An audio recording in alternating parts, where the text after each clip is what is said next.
Cuando un paciente trae eh, una fractura del fémur proximal, usualmente van a tener dolor referido en la cadera, puede ser hacia la ingle.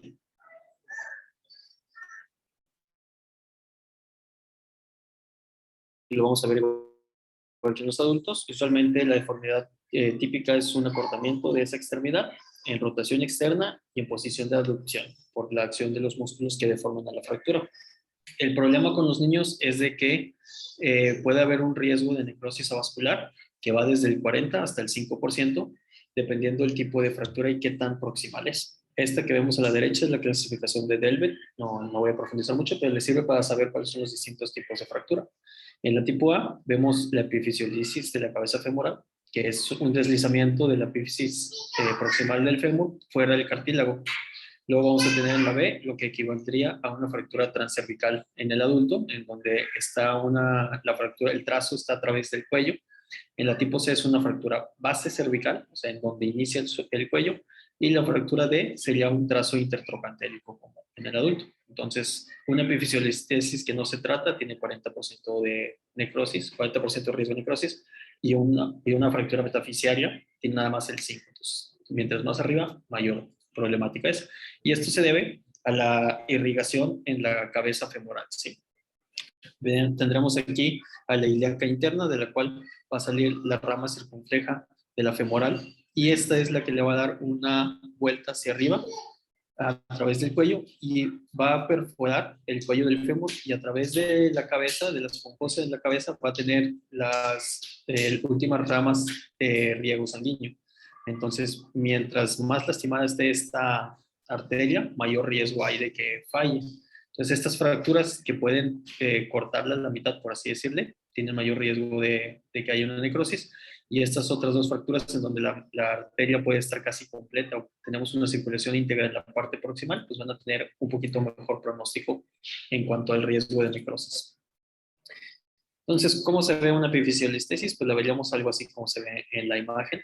En un fémur normal, pues vemos la forma redondeada de la cabeza que se conecta bien con el cuello, y en una epifisiolistesis pues se ve una separación justo a nivel de la fisis de crecimiento. Acá lo vemos en el esquema de AO, cómo se puede deslizar la cabeza y queda fuera del contacto con la metáfisis.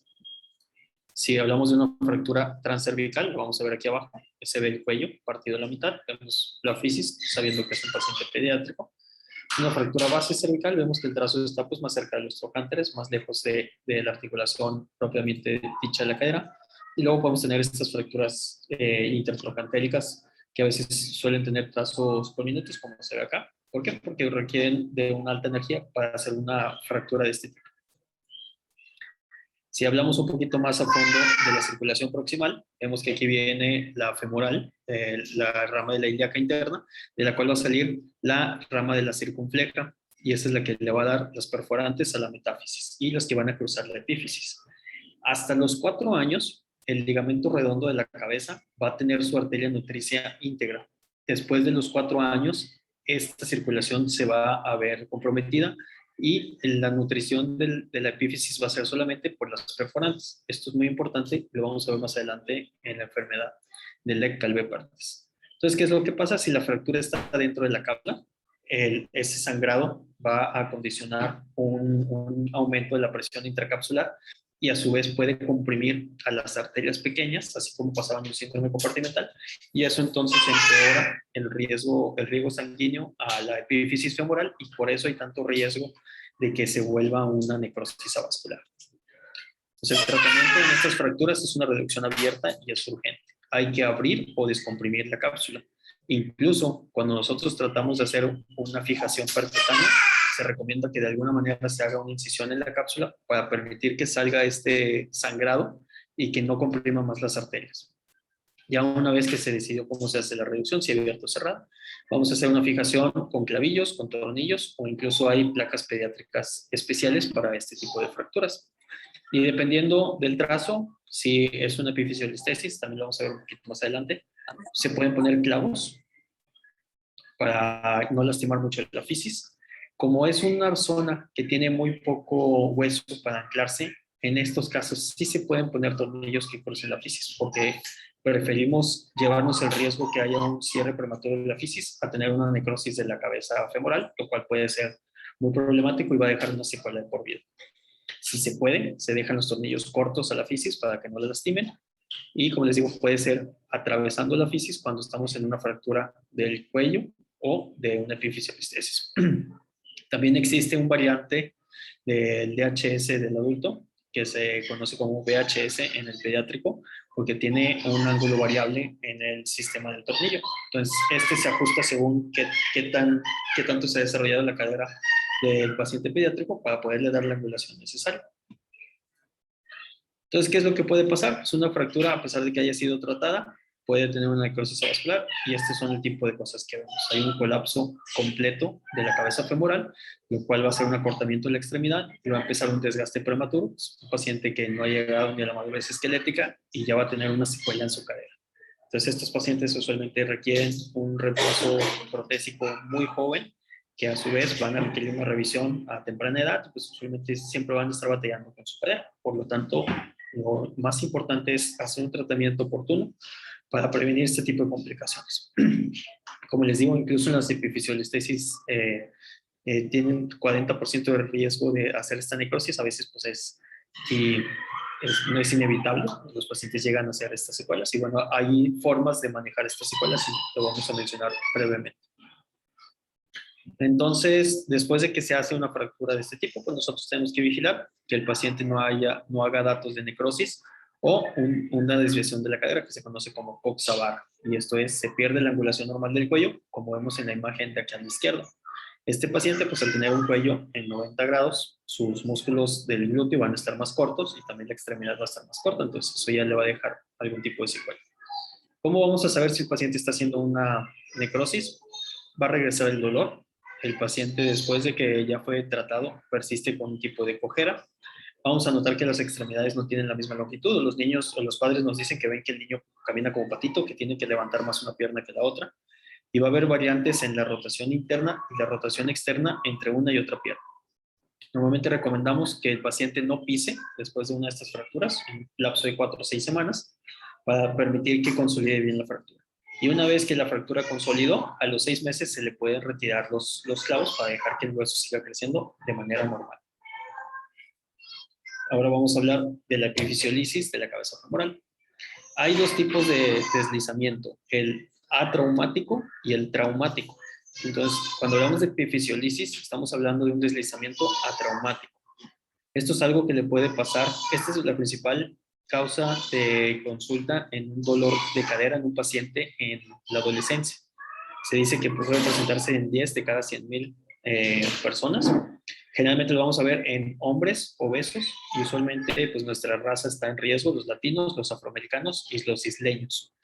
Se va a presentar durante el periodo de crecimiento acelerado. Si recordamos el primer parcial, cuando hablábamos de la zona hipertrófica, que es donde se lastima la fisis, cuando hay un crecimiento acelerado, pues la zona hipertrófica va a estar más estimulada y por lo tanto se puede separar más fácilmente de la metáfisis.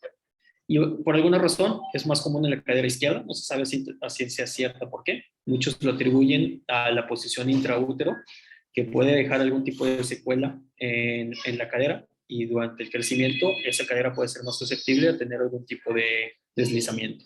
Como saben, la posición más común es la occipito parietal derecha, entonces la cadera izquierda es la que está en presión contra el piso pélvico. Y ella se puede, en un cuarto de los casos, va a ser en ambas caderas, en caderas bilaterales. Generalmente, el niño que es obeso va a tener algún desorden endocrinológico. El más común es el hipotiroidismo. Puede tener osteodistrofia renal, puede tener una deficiencia en hormona de crecimiento, un panhipopituitarismo, que pues ya es más raro, y los niños con síndrome de Down también están en mayor riesgo de tener este tipo de deslizamientos atraumáticos. ¿Cuál es el cuadro clínico?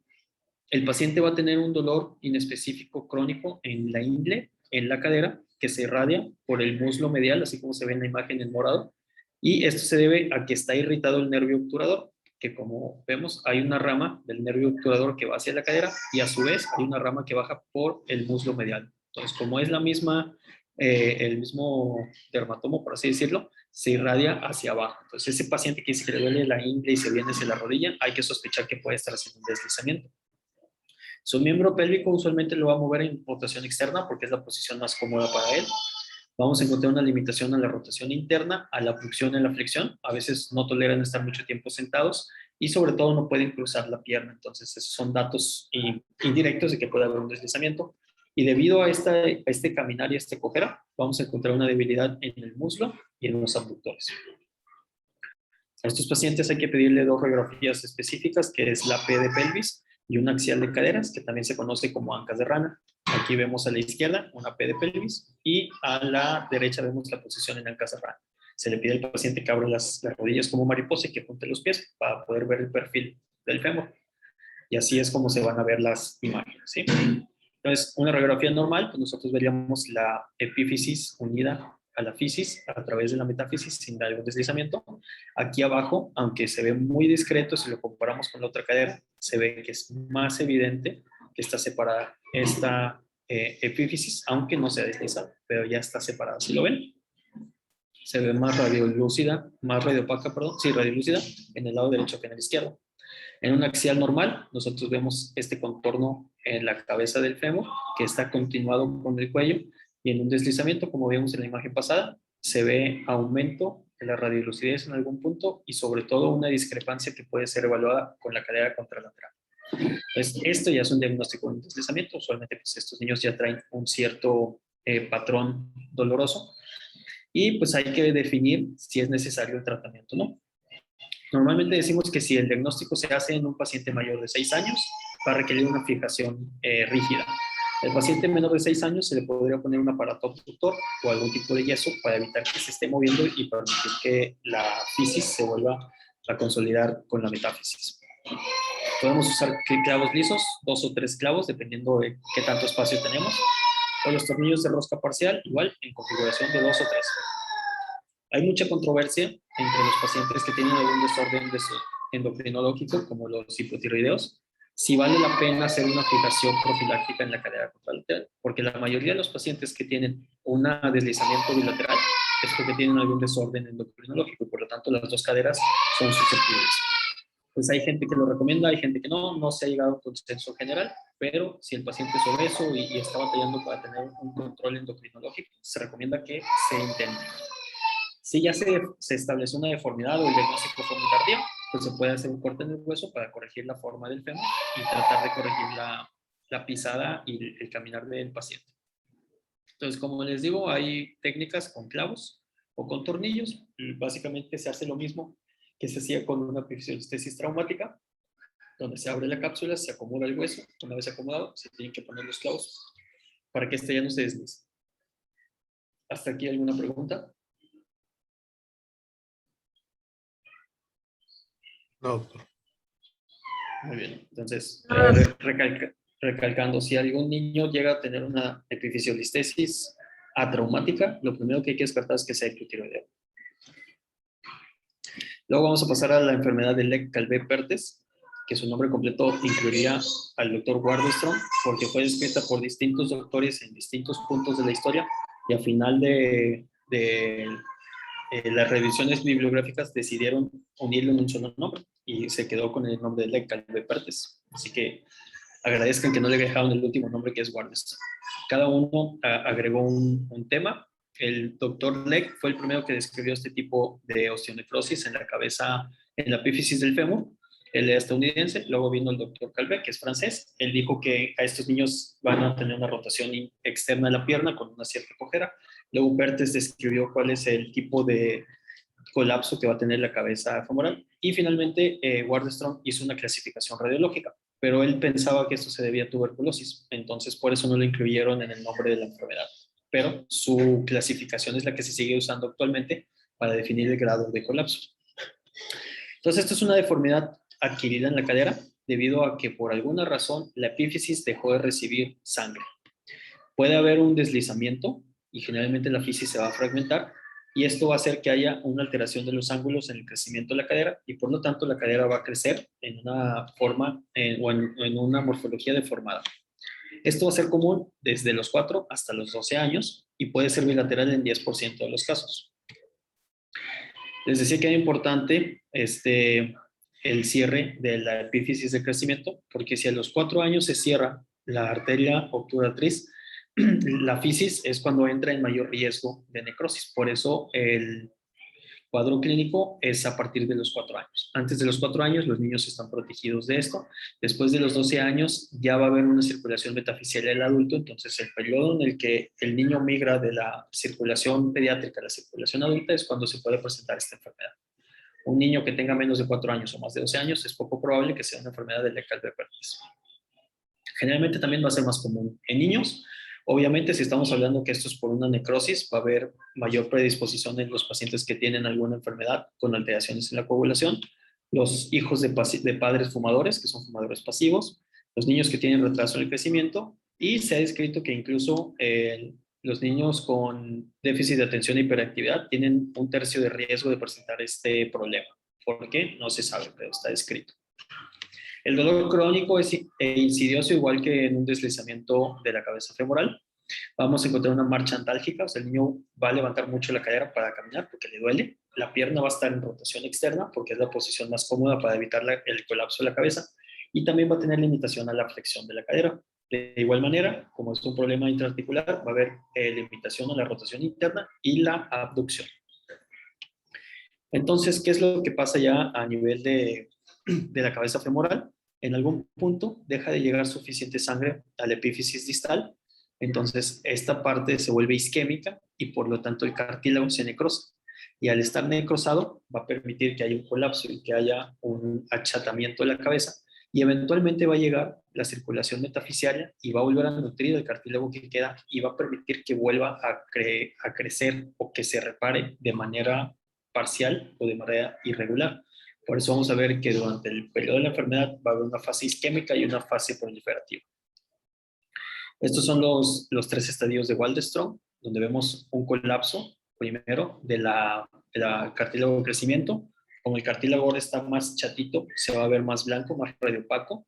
Después viene la fragmentación, en donde el cuerpo trata de comerse el cartílago que quedó muerto y hacer un nuevo cartílago. Y luego viene la fase proliferativa o la fase de deformidad, en donde se hace una nueva forma a esta cabeza. Eventualmente, si nosotros vemos una radiografía así de un adulto, podemos asumir que tuvo una enfermedad de Leckalbe-Perkins en la infancia. Y así es como quedan estas caderas, con un acetábulo displásico, con una cadera poco profunda, mal formada, y obviamente pues es un paciente que batalla para caminar, que ya tiene una deformidad estructural. No voy a profundizar mucho en el tratamiento porque de por sí que no es común, o sea, no, es muy complicado definir qué se le va a hacer al niño. Generalmente, si se diagnostica en alguna de la fase isquémica o en las fases iniciales, vamos a tratar de manejar el dolor y vamos a estarlo vigilando para ver que no haya alguna deformación. Y antes se hacían estas inmovilizaciones en abducción de las caderas, o también les decían los yesos en tijera, porque se dejan las piernas abiertas en rotación interna y abducción para mantener a la cabeza dentro del acetábulo y que se siga formando y quitándole el peso del paciente para que no se colapse más. Pues eso ya no es útil, o sea, ya no se hace, pobres niños no. Son imágenes de 1920, 1930, pero pues eventualmente se trata de manejar al niño, dejarlo en reposo, no dejarlo que apoye hasta que se establezca la fase proliferativa. Ya después de eso, o si la deformidad es persistente, como vemos ahí abajo, se pueden hacer osteotomías correctoras. Estas también son técnicas de 1960, 1970, cuando se empezó a popularizar los cortes en el fémur para corregir el apoyo y tratar de evitar la coxartrosis. Pues actualmente ya existen implantes de cadera pediátricos que están hechos para no reemplazar todo el fémur y que se pueden ir llevando a lo largo de la vida y que ofrecen mejores resultados de una manera más temprana. Entonces, al final de cuentas, se puede manejar las secuelas usualmente con osteotomías. ¿Hasta aquí tienen alguna pregunta? Perfecto. Ya dejamos a la cadera pediátrica y vamos a pasar a la diáfisis femoral. Estas son mucho más frecuentes, va a tener una presentación bimodal. Los niños pequeñitos, entre 2 a 4 años, si son por caídas o por abuso infantil, usualmente el niño que no camina tenemos que sospechar que fue lastimado. Después lo vamos a ver en los adolescentes por accidentes viales o por accidentes relacionados al deporte o al juego. Eventualmente, habitualmente el dolor va a ser muy intenso en la pierna, vamos a encontrar una deformidad marcada en el muslo, edema, puede haber equimosis y sobre todo pues el paciente ya no puede caminar. Las radiografías que vamos a pedir es una P y una lateral de fémur, como vemos ahí abajo. El tratamiento va a depender de la época en la vida donde se encuentra la fractura. El niño muy chiquitito, de menos de 3 meses, se puede poner un solo arnés de Pavlik, que es como este que vemos aquí. Es una especie de cintas que mantienen a la cadera en abducción, en flexión, en rotación externa. Vamos a hablar muy a fondo de él cuando veamos el problema de la displasia acetabular o la displasia del desarrollo de la cadera. Y como esto no tiene ninguna inmovilización rígida, el niño que es muy pequeño va a tener una remodelación intensa y por lo tanto antes de los 3 meses no requiere más. Si el niño ya está entre los 3 meses y los 3 años, se prefiere poner un yeso. El yeso se conoce como calot, que es este de aquí, es un yeso completo que se les deja un espacio para el pañal para que puedan evacuar y se une con un travesaño que usualmente es un palo de escoba. El calot es el yeso completo, la espica es medio calot. Esto también lo vamos a ver más a fondo cuando hablemos de la displasia acetabular. Más de 3 años hasta los 10, ahí es donde se recomienda el uso de los TENS. Como ya les había dicho, son muy socorridos en las fracturas pediátricas. Existen clavos centromedulares pediátricos que se reservan para los niños a partir de los 10 años. Se les puede poner un fijador externo o una fijación con placas si el niño ya tiene más de 12 años. Recalcando lo que les había dicho, o sea, mientras más grande, más se acerca el tratamiento a un adulto. Entonces aquí vemos dos tipos de los yesos. El yeso tipo calot, que es un yeso completo con un travesaño en medio, o el yeso tipo espica, que es medio calot. Y a veces no es necesario travesaño porque este es de fibra de vidrio, pues se tolera mejor. Aquí vemos una reducción con TENS, una fractura en la diáfisis de un masculino como de 10 años. Vemos cómo la reducción, aunque no es perfecta, mantiene el hueso en su lugar y después el periósteo y el crecimiento del paciente se encargan de remodelar ese callo óseo y dejar una consolidación donde sí se ve que hubo una fractura, pero no deja mayor deformidad. Y pues a grandes rasgos, como les decía, se mete un TENS. Ahora, como ya estamos en el fémur, sí se puede meter uno de cada lado.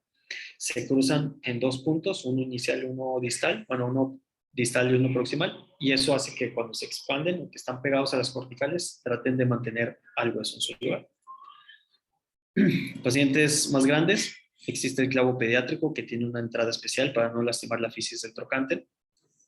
Existe pues una fijación externa con un fijador externo o una placa, ¿sí? Si el paciente ya está más cercano a la madurez esquelética, pues se puede abrir. Aquí también hay que ver que la fisis está respetada. Aquí está abajo, ningún tornillo cruza la fisis, entonces no hay ningún problema, siempre y cuando los trazos estén lejos de los centros de crecimiento. Ya cuando pasamos a las fracturas de fémur distal, son algo menos frecuentes. También van a ser de alta energía, los vamos a ver en los niños pequeños por caídas, las lesiones por juego o por deporte, y los accidentes mayores, usualmente motocicletas o accidentes viales en los adolescentes, y el tratamiento también va a ser individualizado según la edad. Vamos a ver, por ejemplo, esta es una fractura metafisiaria distal del fémur, en la cual se hace una reducción, se colocan unos clavillos, así como vemos en la imagen, y con eso se logra la fijación de la fractura. Una vez que pega, se retira. Esto no es una Salter y Harris 1, nada más que aquí viene el esquema, pero es nada más para ejemplificar cómo se trató. Aquí tenemos una Salter y Harris tipo 2, vemos el triángulo grandote de Thurston Holland y el trazo que viene hacia la fisis. Estas son las más comunes porque las tipo 2 son las más comunes en todo el cuerpo. Entonces la reducción, como les había comentado en las fracturas pediátricas, pues lo ideal es poner 2 tornillos. 2 tornillos que agarren al fragmento de la metáfisis para mantenerlo rígido y que estén lejos de la fisis para que no haya problemas con el crecimiento. ¿Hasta aquí alguna pregunta?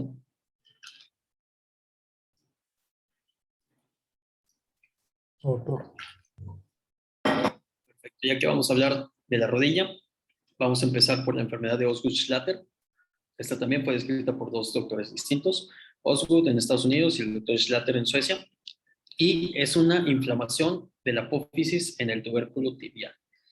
También se le conoce como apofisitis de tracción, entesitis del tenor rotuliano o la rodilla del saltador. Es bilateral, usualmente, en 1/3 de los casos, más común en niños sobre niñas, usualmente porque está relacionado por el deporte, y generalmente es un cuadro que se autolimita cuando el paciente llega a la madurez esquelética o el cierre de la fisis. ¿Cuál es el cuadro clínico? Hay un dolor en la región anterior de la rodilla, Este se exacerba por la actividad intensa. Usualmente lo vamos a ver en niños que juegan fútbol, cuando están pateando, los que juegan básquetbol o que juegan voleibol al saltar o al estar saltando mucho, y también el voleibol al hincarse, porque luego cuando caen de golpe al suelo, eso hace que se inflame más el tubérculo tibial. Eventualmente se les va a ver el tubérculo tibial más prominente y cualquier golpecito o cualquier toque les causa mucho dolor. Y también van a presentar un dolor de la extensión contra resistencia, que es lo que les pasa a los futbolistas cuando empiezan a patear mucho el balón, luego ya les duele patear.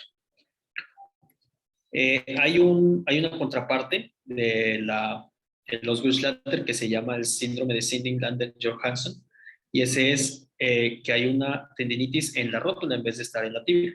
No es común, pero bueno, pues vale la pena conocerla, porque es lo mismo, pero en la rótula en vez de en la tibia. Cuando nosotros hacemos radiografías, vamos a ver que el tubérculo se ve fraccionado, se ve traccionado o incluso con una osificación parcial. Puede haber desprendimientos parciales, y si el desprendimiento es completo, pues vamos a saber que hay que fijarlo para que no vaya a tener algún problema en el crecimiento.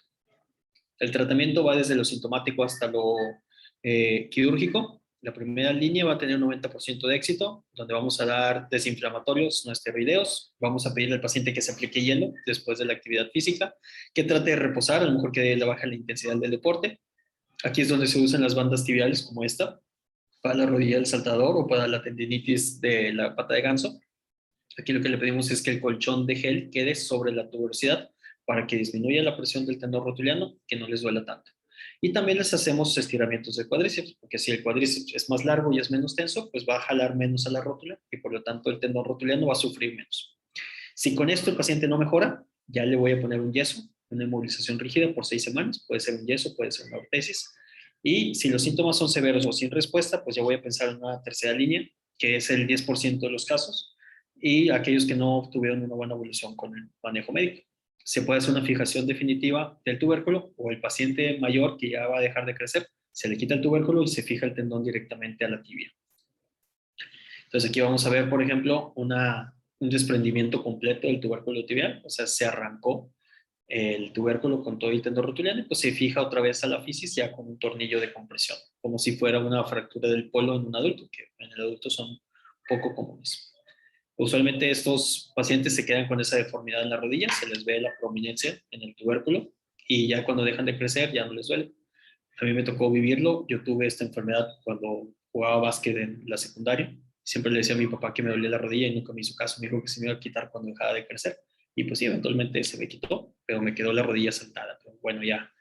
Por eso le tengo mucho cariño a esta enfermedad. Cuando la vi en la carrera dije, no puede ser, eso fue lo que yo tuve en las rodillas. Y hasta entonces supe de qué se trataba. También existen las fracturas del tubérculo tibial o las fracturas metafisiarias proximales de la tibia, que es cuando se va a ver una tracción sumamente fuerte del tubérculo. Es sumamente rara, usualmente no se ve de manera aislada fuera de los Guttschlatter. En estos casos, si el desplazamiento es muy pequeño, se puede hacer un tratamiento conservador. Si hay un desplazamiento, lo que buscamos es regresar el tubérculo a su lugar y lo vamos a fijar con tornillos. Aquí también vemos cómo se complica un tubérculo tibial con una metafisiaria tipo 2 de la tibia proximal. Pues como ya lo hemos visto, siempre que hay una metáfisis, una Salter-Harris tipo 2, lo mejor es ponerle los tornillos para fijar todos los fragmentos. ¿Hasta aquí tienen alguna pregunta? Ok, vámonos a la diáfisis de la tibia. No, dijo que era el estiramiento del cuádriceps. Es parte del tratamiento. Si tienes un cuádriceps más elástico, va a traccionar menos al tendón rotuliano. ¿Eso cómo se hace? Con rehabilitación, o sea, le dices al paciente que estire la pierna, que haga estiramientos, doblar la rodilla y jalar el pie, hace que se estire el cuádriceps. Hay unos ejercicios donde doblas la rodilla, pones los pies atrás y te acuestas encima de las piernas como haciendo cristos. Todos son así como ejercicios de estiramiento antes de hacer ejercicio o de ir a correr, o para las personas que hacen yoga usen ese tipo de posiciones, y esos son los estiramientos de cuádriceps. En algunos casos severos se puede hacer un estiramiento quirúrgico donde se abre arriba del cuádriceps, se hace como unos cortes en el tendón en escalera para permitir que se alargue sin que se rompa y quitarle tracción a la rótula, pero no es como usualmente se prefiere la fisioterapia. Muy bien, sigamos. Entonces tenemos la fractura del lactante o la fractura de toddler's fracture. Este se presenta en los niños que están aprendiendo a caminar y usualmente es común entre 1 y 2 años. ¿Qué es lo que pasa? El niño está queriendo dar sus pasos, de repente tuvo una caída y ya no quiso volver a apoyar. Entonces no se le ve ningún tipo de inflamación, no se le ve edema, no se ve deformidad en la pierna. Los padres pues dicen, no, ya como se cayó, ya se asustó, ya no quiere caminar, ya se volvió flojito y pues no llevan a consultarlo, no le toman radiografías, pero pues en aquellos padres que son más preocupones, generalmente sí llegan a consulta, se les hace una radiografía y vamos a encontrar una fractura por torsión, porque el niño todavía no tiene control muscular sobre su pierna, entonces va apoyando, gira y eso hace que se fracture la pierna. Cuando se diagnostica, pues se inmoviliza. Si no se diagnostica, pues usualmente pegan solas. Aquí está una radiografía de una fractura del lactante. ¿Alguien la puede ver?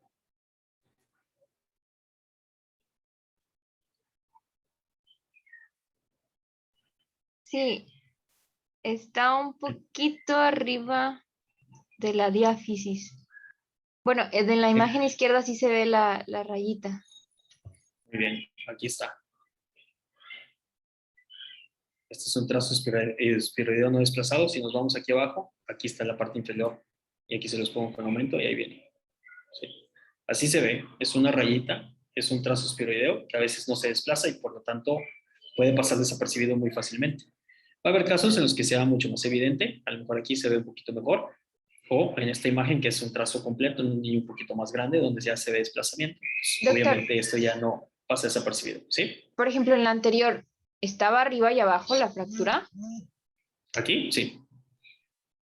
Ah, ok, o ¿Cómo le sea, hago para ponerle suma a esta cosa? Nunca he sabido. abajo a la izquierda no le aparece una lupa. Abajo a la izquierda no. Arriba en ver opciones viene 50%, 100%, 150.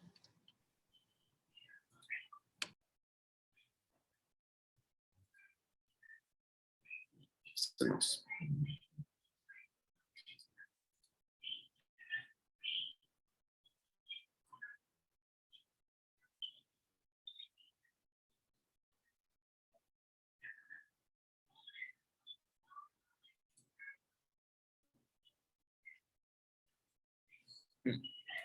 No es fácil.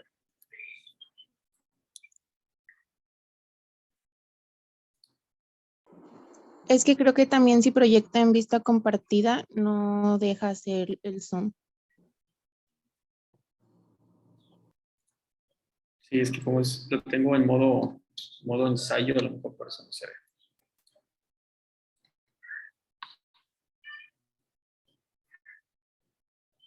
Aquí viene el primer trazo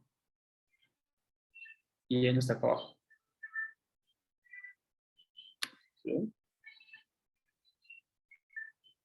Entonces aquí viene la parte del trazo y a veces no se ven en completamente las dos proyecciones, pero esta es la de abajo, o sea, es la que no se alcanza a ver aquí, donde conecta con la de arriba. Aquí viene para acá y viene por aquí. Entonces, aquí lo importante es tener la sospecha clínica. O sea, el niño ya no quiso caminar, está en edad, le duele la tibia y ves, aunque sea una rayita ahí, lo más probable es que haya sido un problema de una fractura del lactante. Entonces les digo, a veces es poco evidente, a veces es muy evidente y a veces ya llega una fractura diaficial completa. Esto es de las fracturas pediátricas más comunes, ya son el 15% de las fracturas en el niño pediátrico. También tiene una presentación bimodal, ya vimos la primera parte, que es la fractura del lactante entre los 1 y los 2 años, y después se vuelve a presentar entre los 8 y los 12 años. Esto ya lo vamos a ver más comúnmente en atropellamientos, caídas, golpes directos, caídas de bicicleta, caídas de trampolines. El cuadro clínico va a ser un dolor intenso en la pierna, deformidad, edema, equimosis, incapacidad de apoyo, igual que en el fémur. Vamos a pedir API lateral de tibia y a veces también tenemos que pedir las de rodilla y tobillo por las lesiones que surgen en el deporte. Generalmente, aquí algo importante es si los dos huesos están fracturados, yo les puedo poner un yeso. Si es una fractura tibio-peronea, vamos a ver por qué. Ay, qué bonita pijama. Si el desplazamiento es del 50% menos, se tolera el yeso. Si hay 1 centímetro de acortamiento o 5 a 10 grados de angulación. Si no cumple estos criterios o si la fisis ya está cerrada, preferimos hacer un tratamiento quirúrgico porque a lo mejor ya va a perder potencial de remodelación el paciente. Entonces, ¿qué es lo que va a pasar? Por ejemplo, usualmente estas fracturas van a ser tibio-peroneas, como se ve aquí. Está roto el peroné, está rota la tibia. En la lateral se ven también más evidentes. Si yo le pongo un yeso a una fractura de tibia que no está roto el peroné va a seguir creciendo en lo que la tibia se repara. Entonces, eso va a condicionar un arqueamiento de la pierna. Pues ahí no se recomienda hacer el yeso. Ahí lo que se recomienda es dar un tratamiento quirúrgico para que se mueva menos y tratar de hacer que coincidan los dos huesos. Si empieza a haber mucha deformidad, a veces se hace una osteotomía preventiva en el peroné para permitir que los dos huesos crezcan a la par. Va a haber trazos un poquito más complejos, un poquito más desplazados, entonces aquí el paciente se va a beneficiar más de un tratamiento quirúrgico, como lo vemos otra vez con la colocación de TENS. Paciente mayor se le puede poner una placa como si fuera un adulto. Aquí vemos que aunque hay un desplazamiento, un acortamiento, con el tiempo hay una remodelación y una consolidación completa. Para fracturas un poquito más complicadas, más severas, como esta, que es un trazo oblicuo largo con un tercer fragmento venoso completo y una placa deslizada sin lastimar el músculo, hace una remodelación completa. Y en los dos casos se ve que el peroné consolida sin problema. Solamente vamos a fijar el peroné si está en el tercio distal de la pierna. Y eso es igual en adultos. ¿Por qué? Porque el tercio distal es el que contribuye a la estabilidad del tobillo. El tercio distal hacia arriba, generalmente hay poco apoyo en el peroné. ¿Por qué? Porque nuestro fémur apoya directamente la tibia y el peroné no sirve de apoyo. Entonces, por eso no se fijan las fracturas proximales de peroné. En los pacientes que se les pone un yeso, usualmente los citamos a los 15 o 20 días para tomar una radiografía. Si la fractura se está arqueando, hay una técnica donde se hace una cuña en el yeso para enderezarlo y volverlo a reforzar y mantener el yeso derecho y permitir que la fractura consolide derecha. Cuando no se hace esto, usualmente sí, vamos a tener una tibia barra y luego hay que hacer una osteotomía correctora en el adulto para que no tenga complicaciones. De aquí vamos a pasar a la parte distal de la tibia, que es el tobillo. Estas son lesiones comunes en la infancia, entre los 8 y los 15 años. Y generalmente va a haber una progresión en la deformidad del tobillo. Vamos a ver que lo primero que pasa es que falla la fisis y después se fractura. Hay varios patrones específicos.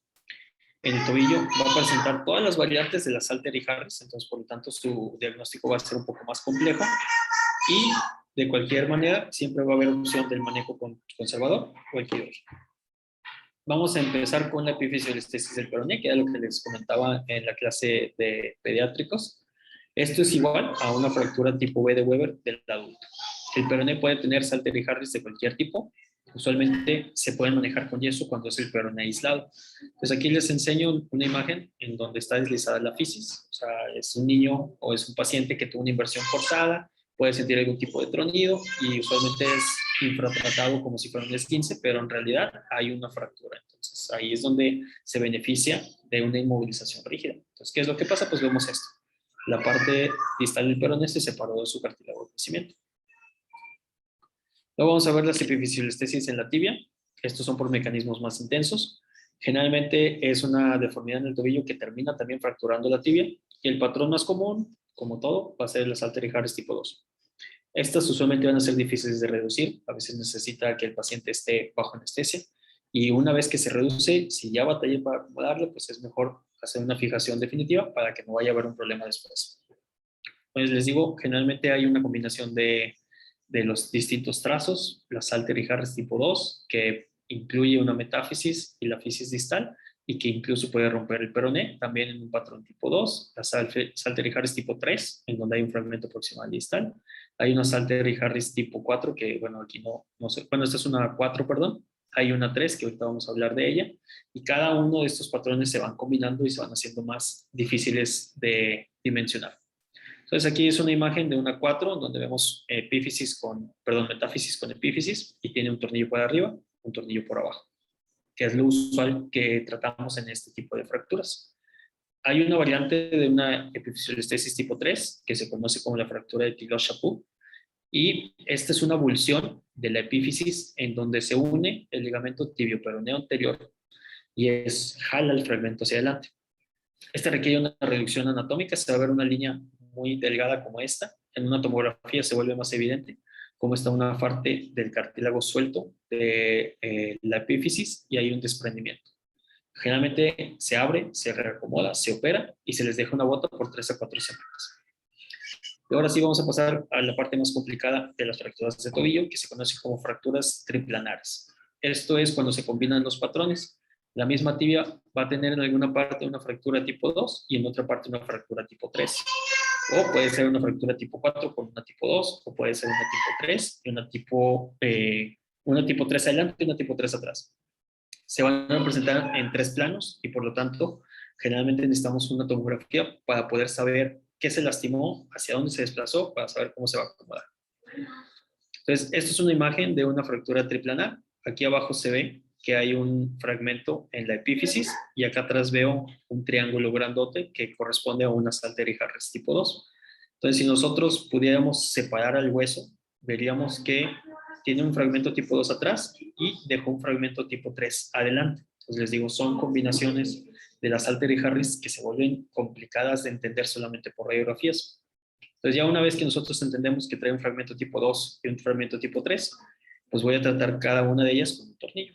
Un tornillo para arriba, un tornillo para abajo. Y con eso se puede arreglar las dos fracturas. Después de esto, pues colocamos una bota para proteger. A veces la fractura del peroné, si está muy arriba, no se trata. Con la pura bota va a tener la inmovilización necesaria. Digo, estas fracturas son algo comunes, son difíciles de tratar. Realmente ya requiere de un manejo más especializado. No voy a profundizar mucho en las triplanares, pero sí es importante que las conozcan, porque aquel paciente que llega en edad pediátrica con un tobillo sumamente inflamado ha de traer una lesión de estas y por lo tanto lo ideal es que tenga un tratamiento quirúrgico. ¿Hasta aquí tienen alguna pregunta? Ya casi terminamos el tema de hoy. Doctor, ¿esos tornillos se dejan para toda la vida? Sí, usualmente estos ya se pueden quedar ahí, porque estas fracturas son en pacientes más cercanos al cierre del crecimiento. Aquí vemos incluso que ya se está empezando a cerrar la fisis. Entonces el paciente ya termina con un hueso adulto, ya no se va a elongar más y por lo tanto ya no hay problema de dejarlos ahí. Si llegan a molestar porque a veces se irritan a los tejidos blandos, se pueden quitar, pero si no, ya los puedes dejar. ¿Y esa bota hasta por cuánto tiempo se deja? Después de una fijación como esta, se recomienda 3 a 4 semanas, el tiempo que le pondremos cualquier tipo de movilización. La ventaja de poner una bota de este tipo es de que cuando él pise, le va a proteger la osteosíntesis, entonces puede apoyar con mayor tranquilidad. Y si fuera una bota, si este fuera el tratamiento único, sin cirugía, permite la inmovilización, pero a veces sí le decimos que no pise, porque no ha pegado la fractura, pues es mejor protegerla. Por eso les decía que estas ortesis las usamos como inmovilizadores provisionales después de una cirugía para mejorar el pronóstico, evitar que se esté moviendo la fractura, que sea más cómodo de poner y quitar y que no es el tratamiento definitivo como si fuera un yeso. Ok, vamos a pasar a los últimos tipos de apofisitis. Hay dos variantes importantes en el pie pediátrico y la más común se conoce como la enfermedad de Sever. Esta es una apofisitis por tracción del centro de crecimiento en el calcáneo. Como lo vimos en el Osgood-Schlatter, hay un tendón que jala un centro de crecimiento y eso causa dolor. El dolor va a estar localizado en el talón y esto se debe a que el tríceps sural o los gastrocnemios están jalando el centro de crecimiento y hacia abajo viene la fascia plantar. Entonces también van a tener dolor referido hacia la planta del pie. Usualmente los vamos a ver en lesiones por sobreuso. Niños que hacen atletismo, que brincan mucho, que corren mucho o que tienen mucho impacto también al brincar y caer, pueden tener este tipo de problemas. Generalmente va a ser autolimitado. Si nosotros le presionamos el talón a uno de estos niños, pues les va a causar dolor y podemos ver incluso un cierto cortamiento del tendón de Aquiles, porque el tendón de Aquiles empieza a hacer una reacción fibrosa. Si le tomamos una radiografía lateral, podemos ver el centro de crecimiento un poquito reforzado, más radiopaco. No es específico, pero es muy sugestivo de tener una enfermedad de Sever. Y si llegamos a ver que el núcleo de crecimiento calcáneo se está fragmentando, pues ya podemos hacer el diagnóstico. El tratamiento incluye el reposo o modificar la actividad física, ponerle hielo en el talón antes y después de la actividad, dar los mismos signos. Ahora aquí hacemos estiramientos en el tríceps y el Aquiles, así como habíamos hecho un estiramiento del cuádriceps, Y si persiste el dolor, pues ya le pedimos una inmovilización y podemos poner una bota corta, una bota larga, dependiendo qué tan severo sea el dolor. También se usan estas taloneras como en la fascitis plantar, que ayudan a hacer una descarga del talón y que pueda caminar con menor molestia. Usualmente, igual que los Gutschlatter, cuando el paciente deja de ejercer, va a tener la limitación del cuadro. Y este mismo problema se puede presentar en la base del quinto metatarsiano, que se conoce como la enfermedad de Iselin. Va a haber un dolor en la zona lateral del pie, en donde se inserta el ligamento, el tendón del peroneo corto. También lo vamos a ver por sobreuso en el básquetbol, en el soccer, las niñas que hacen baile o que hacen gimnasia por las posiciones forzadas que tienen que hacer con el pie. Va a haber un dolor a la palpación de la base del quinto dedo y también molestia cuando hacemos inversión o eversión forzada. El tratamiento es igual. Les cambiamos la actividad, los ponemos a reposar, les damos su hielo, sus AINES y en el peor de los casos lo inmovilizamos con una bota hasta que se controle el cuadro. Bueno, con esto terminamos lo de miembro inferior. ¿Tienen alguna pregunta de los últimos temas? No, Doctor, doctor. ¿de qué material son los clavos y placas que se usan? Usualmente clavos y placas son de acero alemán, es lo más común. Las placas más modernas ya se están haciendo de titanio, que es un metal más inerte, hace menos reacción, es más resistente y más liviano. Y a veces también los tornillos ya son de titanio para que no haya un contacto de acero con titanio, porque eso puede hacer fricción entre el metal y hace una reacción en el tejido. Entonces lo ideal es poner tornillos de titanio en las placas de titanio. Pero los clavos todavía no me ha tocado, fíjate, usar clavos de titanio. Posiblemente ya existen, pero no me ha tocado verlos. Doctor, ¿y nunca le ha tocado a un paciente con hipersensibilidad al titanio? Que muestra ¿Al rechazo. titanio? Al Sí. titanio no, fíjate. Usualmente hacen rechazo a las placas, no importando qué material sean, pero específicamente al titanio, así que sea por eso, pues no. Pero si les irrita la placa o algo, pues me ha tocado quitar placas de titanio, de todos modos, es normal. Bueno, ¿alguien quiere leer el caso que se iba a presentar hoy? Yo lo leo. Caso clínico número... Ajá. Doctor, ¿podríamos presentar el caso en la siguiente clase? Bueno, si quieren, les mando los dos casos que siguen y los presentamos en la siguiente clase. ¿Alguien va a presentar estos dos? Quedan los que ya están subidos. Y alguien más presenta los otros dos. Sí, ya estaban repartidos. Ah, bueno. Muy bien. Bueno, entonces ya no voy a dar los casos. Les voy a dar el complemento de hoy. Les iba a hablar un poquito de los talleres de trauma y ortopedia, nada más como cultura de la asignatura. Desde que se fundó la fundación de AO en Suiza, se empezó a hacer los talleres de práctica. Hola. Aquí viene la bebé a saludar, ya escucho que ya vamos a acabar. Y estos son el primer taller que se hizo en la ciudad de Davos, en Suiza, y fue este se hizo con hueso de cadáver. Entonces ahí estaban enseñándoles a las personas cómo poner las placas en los huesos, y fue el primer taller práctico que se hizo. Ahí están los maestros AO, el doctor Maurice Miller y el doctor Robert Schneider, que son los que iniciaron con toda esta fundación que ahora es la pauta de la osteosíntesis. Alguna ventaja que yo siento que tenemos los ortopedistas es de que podemos practicar las cirugías en talleres de hueso sintético o en cadáver. No es como otras especialidades, pues en donde no se fabrican, por ejemplo, vesículas de mentiras.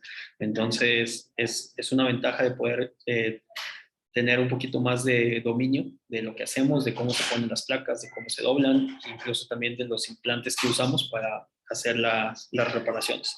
Entonces, básicamente, nosotros tenemos dos tipos de talleres, como vemos a la izquierda. Es un taller que se hace en hueso sintético, son los más comunes, ¿ok? Que son más baratos. Y a la derecha tenemos los talleres en cadáver, que sí son más costosos, se requiere una facilidad que es básicamente un quirófano equipado, en donde se va a permitir pues, el uso de implantes, la disección y pues tiene que tener los permisos de salubridad para poderlo realizar.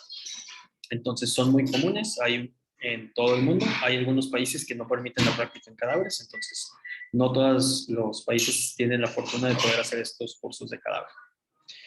Entonces los cursos AO pues, se hacen en hueso sintético, se hacen en todo el mundo, hay en cualquier país, generalmente se hacen varios cursos al año y hay de todo, de especialidades. Por ejemplo, aquí a la izquierda vemos a una residente haciendo un curso de maxilofacial, acá es un curso de reemplazo de cadera, acá son otro curso de prótesis que se hizo en Japón, y este curso es de fijación de fracturas de antebrazo, que es el curso AO básico.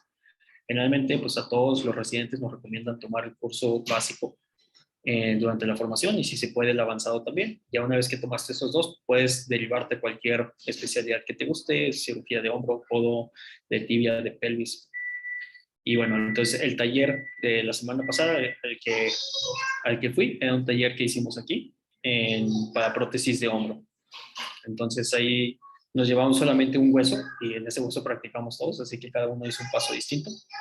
Y básicamente lo único que hicimos fue ponerle la prótesis al hueso. Entonces así aprendes los pasos de la prótesis, sabes cómo se colocan los clavos, sabes dónde se hacen los cortes, para que cuando llegues al paciente en vivo, pues tengas un poquito más de localización y un poquito más de identificado el instrumental y todo eso. Son los más comunes. Le digo, lo ideal pues es hacer un curso de cadáver. Yo recientemente tuve la fortuna de ser invitado a un curso de cadáver en la ciudad de Bogotá, en Colombia. Ahí estamos todos los faculties que fuimos. Fuimos 7 mexicanos y un colombiano, con puros maestros colombianos. Se hacen varios cursos y cada curso pues tiene un enfoque. Este curso fue enfocado a cirugía artroscópica de hombro. Ahí estoy yo haciendo la artroscopía.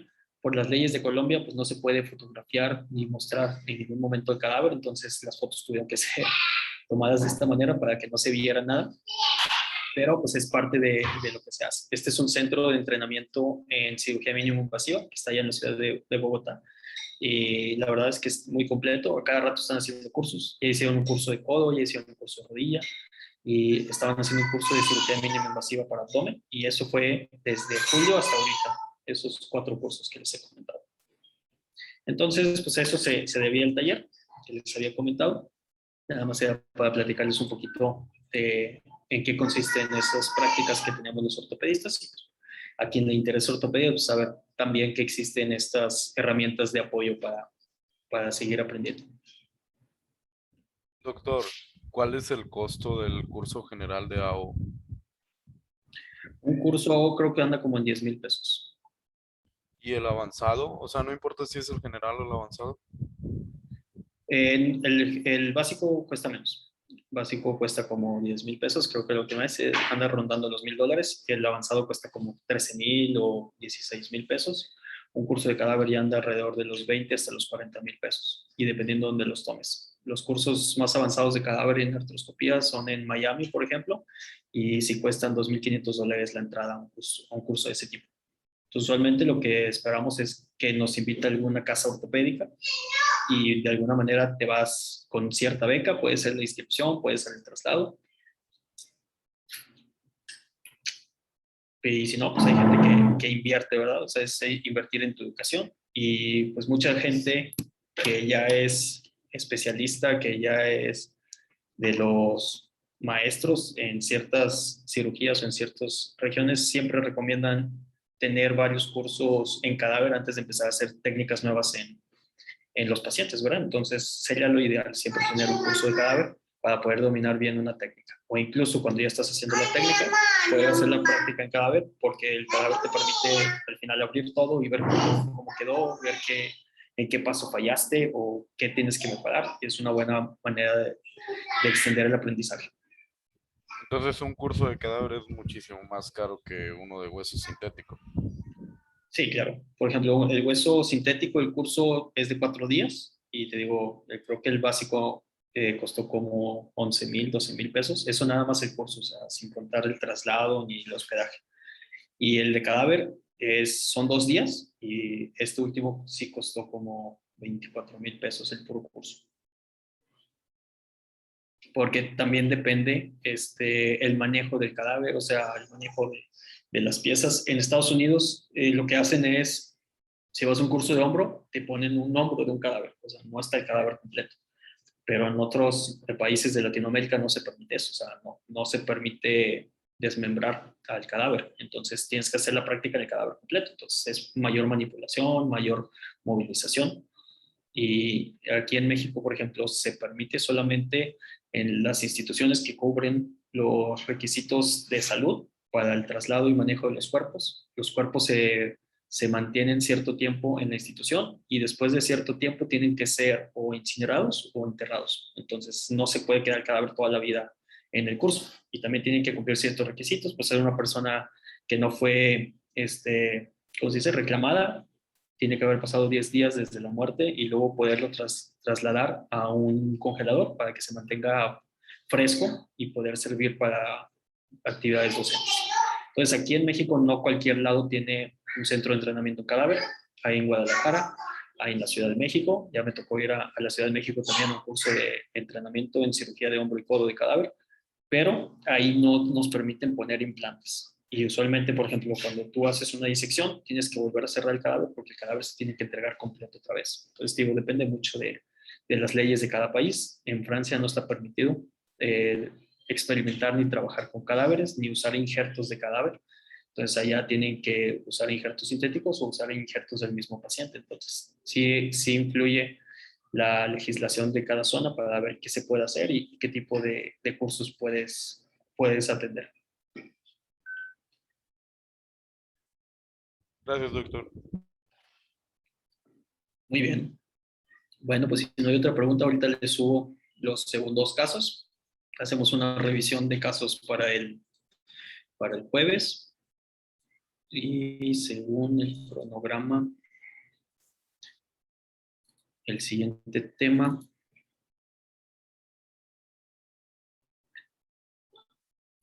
ya tenemos la discrepancia en la longitud de las extremidades. Podríamos ver los dos casos y luego ver el tema, porque es un tema no tan largo. Y dejamos la displasia de cadera para la otra clase, ya sea el viernes o el sábado.